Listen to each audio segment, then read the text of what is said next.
Welcome to the LA Business Podcast, a forum for business owners and senior executives to share the experiences about the elements that drive their success.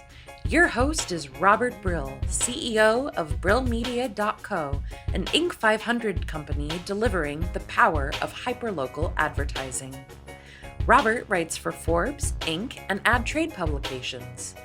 Our goal is to bring you the stories about successes and failures of people who are making big things happen in marketing, entrepreneurship, and management.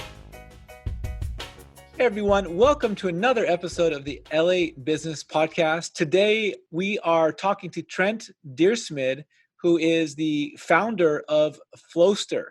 Trent, thanks for being on the show. Tell us about you and about Flowster. Sure. So thank you very much for having me, and hello, everybody. I have been an entrepreneur for a couple of decades now. I've had one seven-figure exit under my belt, and now I run three. Well, I don't run them directly, but I own three different companies. And the reason that I'm able to do that is because of a relentless focus on creating documented business systems, or standard operating procedures, as they are commonly referred to. So, as the leader of a company, I believe that my job is to set the vision and the direction and make sure the right people are on the bus. But to roll up my sleeves and to work in the business every single day, that's not particularly appealing to me, nor do I think it's actually the CEO's job to do. So, how do you solve that problem? You need to document and you need to delegate.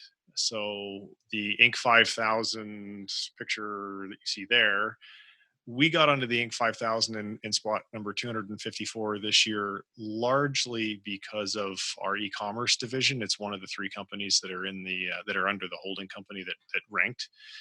And I haven't had a day-to-day operational role in that business since it was 6 months old. I am the founder. I started it. I was responsible for all the initial growth, and most importantly, I was responsible for creating all the documented processes that allowed us to then delegate all sorts of work to other people around the world. And the success of that, combined with some folks that I know thanks to my podcast, led to an invitation to speak at a conference 2 years ago. I think 2 years ago. And there was about 500 or so people in the room who are Amazon sellers. And they were looking at me on stage, and I was explaining to them, how I made my company grow so quickly. And at the beginning of that talk, I said, hey, everybody, I don't have anything for sale. I'm just here out of goodwill. So you need to take good notes or watch the recording or whatever. So I proceeded to, dump a lot of information on the audience in a short period of time on how we accomplished what we did. And it all boiled down to having all these SOPs. And much to my surprise, at the end of that talk, I was approached by a large number of people. They came up to the mics in the aisles to ask questions. They approached me at the bar afterwards. They would send me emails. And more or less everybody was saying the same thing. Could we buy a copy of your SOPs? And that thought had never occurred to me. I did not own the software company at the time. It hadn't been started. It wasn't even an idea in my head. And so we agreed to offer them for sale. And the first time we released them, we sold about $400,000 worth in the very first week, which shocked the heck out of me, to say the least. And because that was wildly ahead of my best case expectations of how many we'd sell. And so I very quickly realized that this was going to be a thing on an ongoing basis. And because we didn't own the software layer at that point in time, because we weren't selling a product. We just put our content in somebody else's software. Once we realized that it was going to become a product, I then realized, well, I want a software company. And so myself and my co-founder created Flowster. And Flowster is a tool that really anyone, especially like Trello, anyone in any industry could use Trello to help them to manage their to-do list, so to speak. So what Flowster is ideal for are documenting and managing and delegating known processes that happen over and over and over again in a given organization. So anyone in any industry can come to Flowster and they can start building their SOPs. From a marketing perspective, what we have chosen to do is focus on the e-commerce niche because obviously my background is there. I know a lot of people in that industry. I know a lot of companies. And so we've started to create an ever increasing number of pre-made SOP templates. Because one of the big challenges, and this is why the audience, when I gave that talk, wanted to buy mine, is people don't want to start from zero creating SOPs. It's a lot of work. They'd much rather, find something that's maybe 70 or 80% of what they need, and then just hit the edit button and make any changes that they would like. So within Flowster, there's what we call a marketplace, and there's a bunch of free and some paid SOPs there where you can just go and say, hey, well, I don't want to make it from scratch. So you can go and download them into your account. And then if they're not exactly suited to how you want, maybe you want to make some changes, there's an edit button and you can make changes and you're off to the races. So I'm on Ahrefs, which is a tool that allows me to look at which pages get organic traffic, and your Amazon sellers forum it's an estimate of 443. Well, organic traffic is 443. It looks like, I don't know what period of time that is, but you're getting, like, you must be seeing it in your Google Analytics or your system there, that you're getting a lot of organic reach for people looking for this information for your Amazon sellers forum. Yeah, I mean, it's funny that you mentioned that. So the reason that post exists is in our early stages of our content marketing and SEO strategy, we were looked at like, well, what's the low hanging fruit? And our research indicated that phrase would be a good one to go after. And we do have a forum on Flowster. It's at forum.flowster.net or .app. And we created that forum because we do have a lot of people who use the application and they are Amazon sellers. So we knew that there would be a lot of discussion, and we thought, well, let's just give them a place to have that discussion so they don't have to go somewhere else. And at the same time, we wrote that blog post, and the goal, of course, is to rank organically and attract more traffic. Now, that said, if you ask, we just hired a full-time content manager, and now we're producing 3 new free SOPs a week. That's going to scale up to 5. We're going to launching a podcast. We're writing blog posts on an ongoing basis. I mean, there's a lot more stuff that we're now doing. So if you ask me, 6 months from now, that I don't know that will be our top performing post, but as it stands now, without having done barely any content marketing, that is one of the posts that generates the most traffic. Amazing. And so when you say SOPs, I have my idea. Like, I'll tell you that, one of the big radical shifts in my business. So I hired our chief operating officer. His name is Tony Price. I've known him for 20 years. Great, really fantastic dude.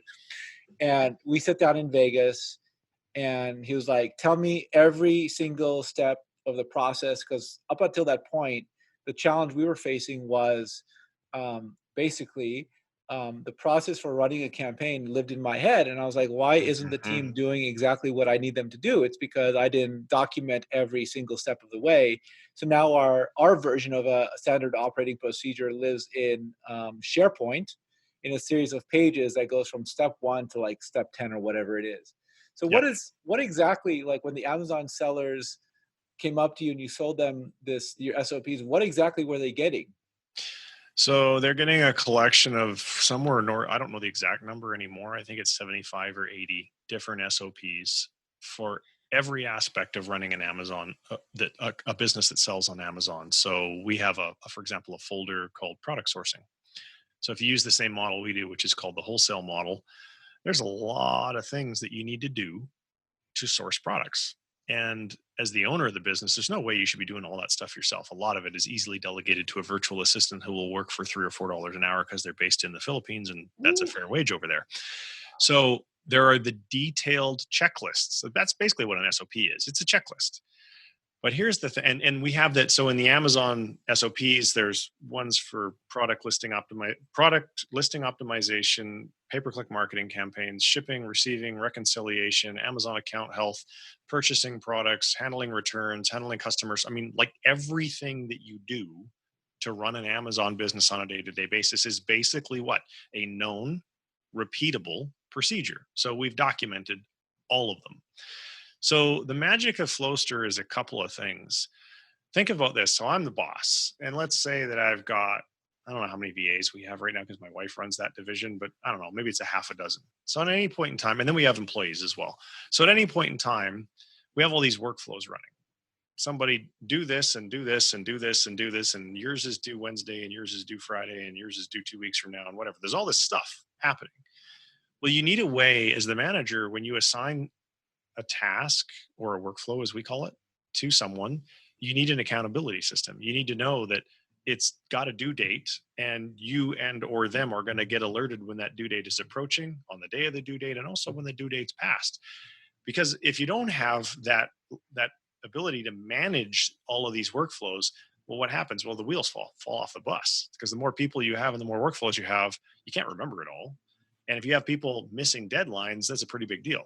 So Flowster is the application that allows that management to be easy. That's one of the really important things that I like about Flowster. The other thing is your ability to easily acquire new knowledge, which you can then deploy into your company culture. So let's say, for example, I'm the CEO, I'm going to conferences, I'm on podcasts, I'm reading books, whatever. I'm getting these new ideas, right? And if I don't have standard operating procedures, how do I actually implement those ideas in my business? It's really challenging, because if I have 8 or 10 employees or 20 employees, I've got to, somehow communicate that information, number one. And number two, make sure that it gets remembered and ingrained in people's habits. Well, what's the hardest thing in the world to change? People's habits. I mean, it's nearly impossible. So how Flowster solves that problem is super easy. So for every procedure, there's what we call an SOP template, which is like the master set of instructions. And then you have all these workflows, which are just instances of that template assigned to Bob and Mary and Jennifer and whoever. So I acquire this new piece of knowledge. I think, oh my gosh, I want this new piece of knowledge to be part of our ongoing procedure. So as the boss, I just hit the edit button in Flowster and I make whatever changes to our procedure that I would like to integrate that new piece of knowledge. And when I click save, Flowster says, hey, do you want me to update all the active workflows that are based upon this template? And of course, the answer would be yes. So now I've just taken that piece of knowledge and I've pushed it out to my entire team with a few clicks of the mouse. I don't have to have a conversation with anybody. I'm not dealing with changing human habit, because now it's just another check on their checklist, and they can't finish the checklist unless they check all the check boxes. I mean, it's really super simple. That's fascinating. Let me ask you a question here. So then, with the Amazon situation, did you give them like sourcing a product, right? Like, I don't know how to source a product for sale on Amazon, right? Like, I know there's systems there. Yep. So did you actually have that knowledge ahead of time, and did you hand them something that like a bunch of them could actually use to like source their products, or was it like insert language here? Like, how? No, You know what I mean? they're turnkey. So anyone who buys my product in this regard is called WEBS. It stands for Wholesale E-commerce Business Systems, and it's the collection of these SOPs for Amazon sellers. The promise that I make to potential customers is this is a literal plug and play system. And I say that because it's the exact system that my team and my VAs use on a day in, day out basis. It's just a copy of it. So when you hire a new person to do product sourcing, there's no training videos to watch. There's no orientation period. There's none of that. You literally create a user for them in Flowster, and you take the step 1 of sourcing checklist and you just assign it to them. It has so much detail in it that the checklist is the training program, because all they have to do is just follow it. That's it. There's like, it's not any more complicated than that. It's like a recipe in a book. If you said, hey, I want you to bake the cake that's on page 63 of this recipe book, would the person say, well, can I have a training video? Well, no, that'd be like a silly question. Of course, there's no training video, because the instructions are on page 63 in the recipe book. Yeah. So that's really interesting. So, and how long ago did you start Flowster? So we started writing code 2 years ago. We wrote code, and our company was the alpha tester for the first year. So we were a year in development. And then we released it in October of last year to the first batch of customers. And of course, we found a couple of bugs like every software company does. And then we've obviously got rid of all the bugs. And then we've continued to iterate and improve and add features. And now there are thousands and thousands of users that use it. So this is interesting, right? So I'm looking at your LinkedIn, and it says there's one that you posted a week ago how to properly set up a Google Ads account. And so basically everything inside this SOP is like how to set up an ads account. It's Yep. very straightforward. So that's amazing. So let's say you're an agency and you've got clients, you're going to be doing that thing over and over again, right? Yeah. So we're saying to the agencies, here, go have this SOP for free.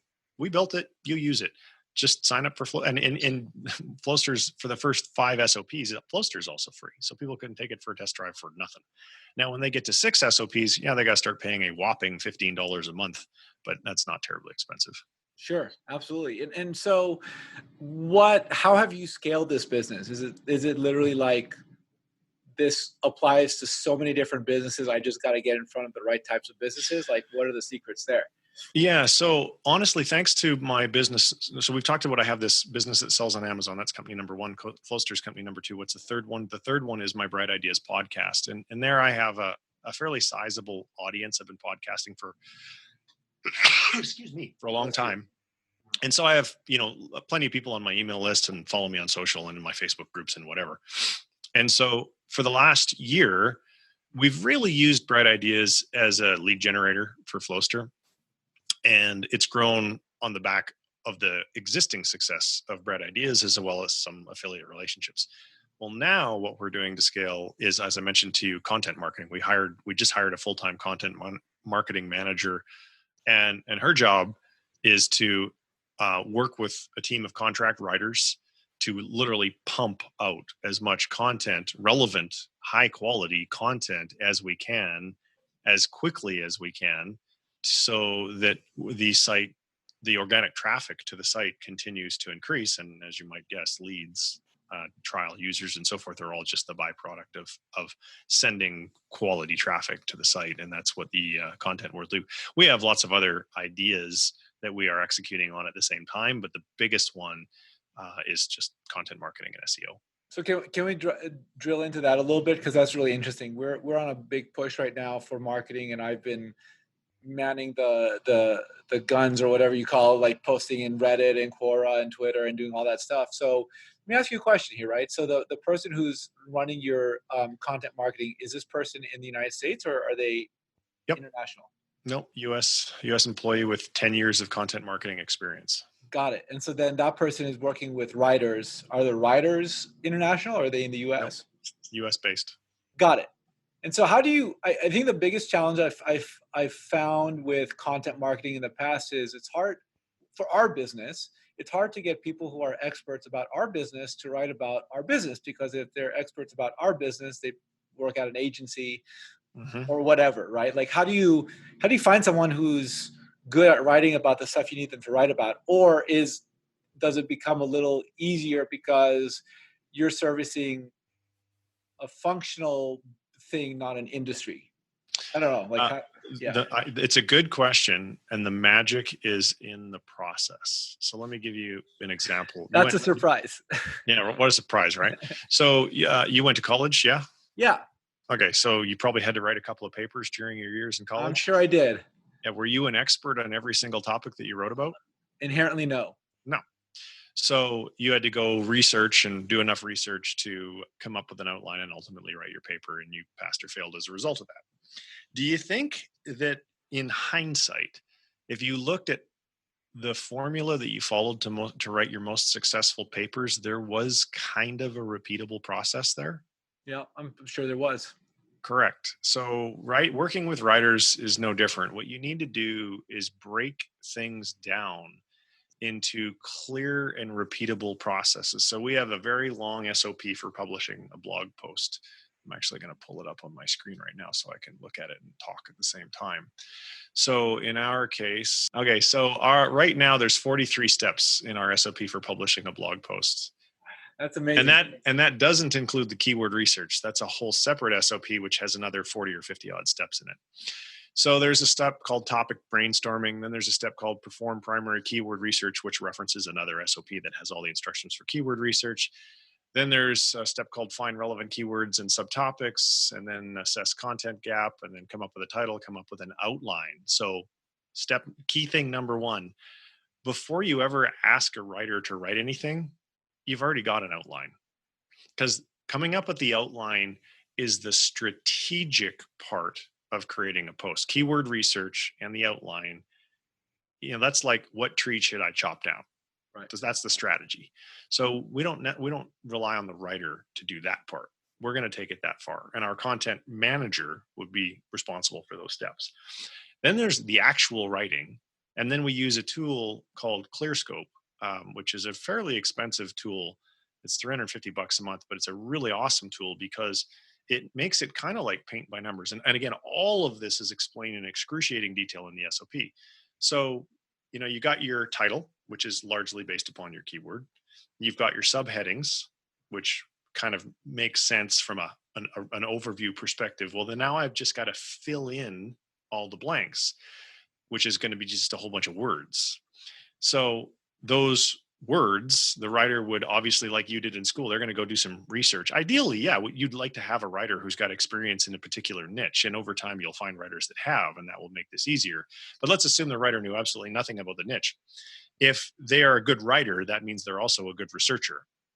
And you basically come up with a list of questions that the blog post must answer. And all of those questions, you can use keyword research tools to even see what those questions are. And that's covered in our SOP. And then as they're writing it in ClearScope, ClearScope is giving them a real-time score that's showing them, well, relevant to the other articles that already rank on page 1 up to the top 20 positions for this particular keyword.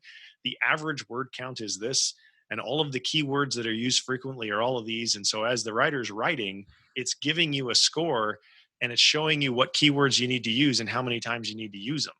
So between all of those things, you'll end up with a pretty decent post. And then in our SOP, there's steps in the editing section called editing the draft, assessing the readability, assess for problem solving effectiveness, ask for honest feedback, and create a final draft. And then once that happens, the next section of the SOP is create the draft in the WordPress. So create a post, insert the content into the post, add the title, add the images, add the featured image, choose the right categories, make sure comments are turned on, and test all the links. Okay, great.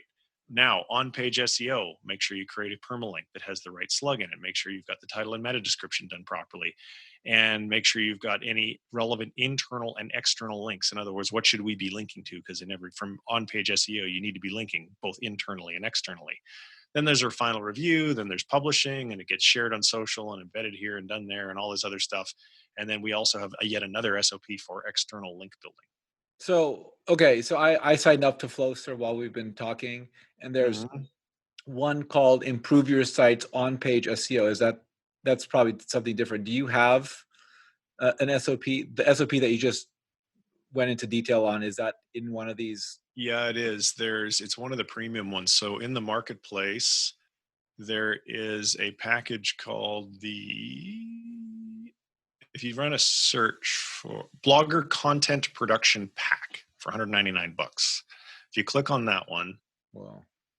It includes 5 SOPs. An SOP for creating podcasts, of which I've created hundreds. So that's a highly detailed SOP for people that podcast, for videos, for webinars, for blog posts, and for email broadcasts. So like for $200, you've got all these SOPs. Well, how long would it take you to sit and make them all? Forever, like hours and hours and hours and hours. So unless you places zero value on your time, $200 is pretty cheap. And I can these are Word documents, right? Like I can export. I can export. No, they live in Flowster. Got it. Because let me go back to what I said earlier. As you scale up your business, you're not like blog posts, for example. So we have 4 or 5 writers. We want to produce multiple posts per week. So on any given week, there's multiple workflows with different deadlines and different people happening all the time. If you have all your SOPs in a Word doc, how do you manage that? Yeah, I have no idea. It would be very, very difficult. Whereas in Flowster, I can assign the SOP to whomever. I can give it a deadline. The individual steps of the SOP can be assigned to different people. They can have individual deadlines. I've got a calendar that shows me everything that was due today, yesterday, tomorrow, next week, whatever. You need a project management tool, which is what Flowster is, to be able to manage the process. The difference between us and Asana and Basecamp and all those other things is that our tool is built specifically for known, repeatable projects. So blog posts, pretty highly repeatable. If you're an agency, all sorts of things are repeatable. Setting up Google Analytics, setting up a new site, because you're doing them for client after client after client after client. Sure. That's really interesting. It's like, it's really interesting to me that you, and I don't have this thought fully formulated, but like, it feels like it goes so much farther than just like setting up standard operating procedures is incredibly important. And I understand the value of that, right? Because that's been very important for my business. And I imagine for a lot of businesses it is. But like, it goes a step further. It actually gives you, like, for this $199, like I can get all of your knowledge on how to develop the right keyword appropriate blog post, which I don't know if I could get elsewhere. I don't know how I would get that. I'd have to just spend time researching and come up and discern the fact from the fiction on the free web. Yeah, you could go. I mean, there's lots of credible sources. You could Google how to write a blog post, and you'll find, on Copy Blogger and here, there, and everywhere, you'll find all sorts of blog posts about how to write a blog post. The difference here is the content is already turned into an SOP. It's turned into a checklist. A blog post isn't a checklist. It's just a piece of content. So you wouldn't I guess, maybe you could find somebody's blog post that was detailed enough and covered absolutely everything, and it happened to just be coincidentally exactly the way you wanted it done, and you could say to your writers, just follow that blog post. But that's not terribly realistic. And there's no edit button on somebody else's blog post. Like, if you decide you're going to change step 7, well, it's not like you can contact Copy Blogger and say, hey, listen, I'm using your post as an SOP, but I need you to make a change in it. Like, they're not going to do that. So what does 2020 look like for you? Is it like a lot more work on scaling the business? Oh yeah, I am more than, now that I've really come to understand the size of the opportunity for my software company. I've pretty much kicked everything else off of my desk, and that's why we've hired the content manager, as well as I am solely focused on growing Flowster as quickly as possible, because the company has an unlimited opportunity, and there are competitors, but there's not a ton of them right now, and so there's just a huge opportunity to go and grab as much market share as we can. And you're betting your content marketing strategy on blogging. Are you in any other social platforms? Like, I find Reddit and Quora are really interesting. All of those. So it's blogging and podcasting, and partnerships. I would say those are the 3 pillars for now. And if you ask me again in 90 days, maybe we'll have got enough progress there that we might want to add a 4th pillar. But if you're trying to do everything from day one, you're just not, unless you're, venture backed and have an unlimited pile of cash, which I'm choosing to fund this out of my own cash flow instead of raising money from investors, at least for now. There's only so much you can do. So turning the tables a little bit, I'm a big foodie. I have an Instagram called Dude Let's Eat. What's really great to eat in Boise, Idaho, or wherever you might travel? And I'm not a foodie at all. Not a foodie at all. Okay. No, you'd have to ask my wife. For me, food is a utilitarian experience. Okay. Although I do like steak. Chandler's Steakhouse in Boise is pretty spectacular. Barbacoa is pretty spectacular. Okay. In Barbacoa, they've got this, what they call steak on the rock. So they'll bring this heated rock to your table, and the steak that they bring with you is like rare at that point in time. And then you cut the slice you want to eat, and you cook that one little mouthful, and then you put it in your mouth. It's awesome. Well, that sounds lovely. It is. It's great. Boise. Cool. Trent, how do people find you? Well, you can look me up on LinkedIn. That's probably the easiest way. You can put a link to my LinkedIn profile in your show notes if you'd like, or you just Google my name, Trent Dyrsmid, on LinkedIn, or go to LinkedIn and type in my name. I'm the only Trent Dyrsmid on planet Earth, so I'm not that hard to find. Cool. And the URL for Flowster is flowster.app. Yep. Flow, like workflow, FLOWSTER.app. Cool. Thank you, Trent. Appreciate your time today. No problem. Thanks for having me.